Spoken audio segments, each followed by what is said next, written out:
ತಡೆಗೋಡೆ ನಿರ್ಮಾಣದ ವೇಳೆ ಭೀಕರ ದುರಂತ, ಗುಡ್ಡ ಕುಸಿದು 3 ಕಾರ್ಮಿಕರು ಸಾವು.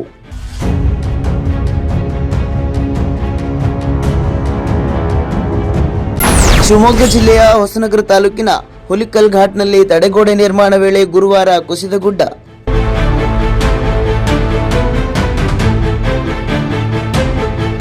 ಮೃತ ಕಾರ್ಮಿಕರನ್ನು ರಾಘವೇಂದ್ರ, ರಾಜು ಮತ್ತು ಶಬ್ಬೀರ್ ಎಂದು ಗುರುತಿಸಲಾಗಿದೆ.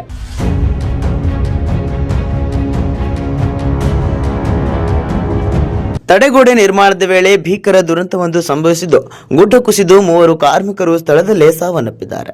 ಶಿವಮೊಗ್ಗ ಜಿಲ್ಲೆಯ ಹೊಸನಗರ ತಾಲೂಕಿನ ಹುಲಿಕಲ್ ಘಾಟ್ನಲ್ಲಿ ತಡೆಗೋಡೆ ನಿರ್ಮಾಣ ಕಾಮಗಾರಿ ವೇಳೆ ಗುರುವಾರ ಗುಡ್ಡ ಕುಸಿದು 3 ಕಾರ್ಮಿಕರು ಸ್ಥಳದಲ್ಲೇ ಮೃತಪಟ್ಟಿದ್ದಾರೆ. ಮೃತ ಕಾರ್ಮಿಕರನ್ನ ರಾಘವೇಂದ್ರ, ರಾಜು ಮತ್ತು ಶಬ್ಬೀರ್ ಎಂದು ಗುರುತಿಸಲಾಗಿದೆ. ಘಟನಾ ಸ್ಥಳಕ್ಕೆ ಪೊಲೀಸರು ಮತ್ತು ಅಗ್ನಿಶಾಮಕ ಸಿಬ್ಬಂದಿಯಿಂದ ರಕ್ಷಣಾ ಕಾರ್ಯಾಚರಣೆ ಮುಂದುವರೆದಿದೆ.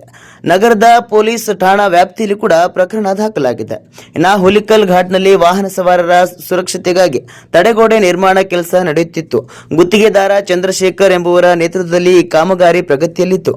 ಕಾರ್ಮಿಕರು ಕೆಲಸದಲ್ಲಿ ನಿರತರಾಗಿದ್ದ ಸಂದರ್ಭದಲ್ಲಿ ಮೇಲ್ಭಾಗದಿಂದ ಭಾರಿ ಪ್ರಮಾಣದ ಮಣ್ಣು ಮತ್ತು ಕಲ್ಲುಗಳು ದಿಢೀರನೆ ಕುಸಿದಿವೆ. ಈ ವೇಳೆ ಕಾಮಗಾರಿ ನಡೆಯುತ್ತಿದ್ದ ಕಾರ್ಮಿಕರು ತಪ್ಪಿಸಿಕೊಳ್ಳಲು ಸಮಯ ಸಿಗದೆ ಮಣ್ಣಿನ ಅಡಿಯಲ್ಲಿ ಹೂತು ಹೋಗಿದ್ದಾರೆ. ಗುಡ್ಡ ಕುಸಿದ ತೀವ್ರತೆಗೆ 3 ಕಾರ್ಮಿಕರು ಸ್ಥಳದಲ್ಲೇ ಸಾವನ್ನಪ್ಪಿದ್ದಾರೆ ಎಂದು ತಿಳಿದು ಬಂದಿದೆ. Bureau report, news pulse, Shivamogga.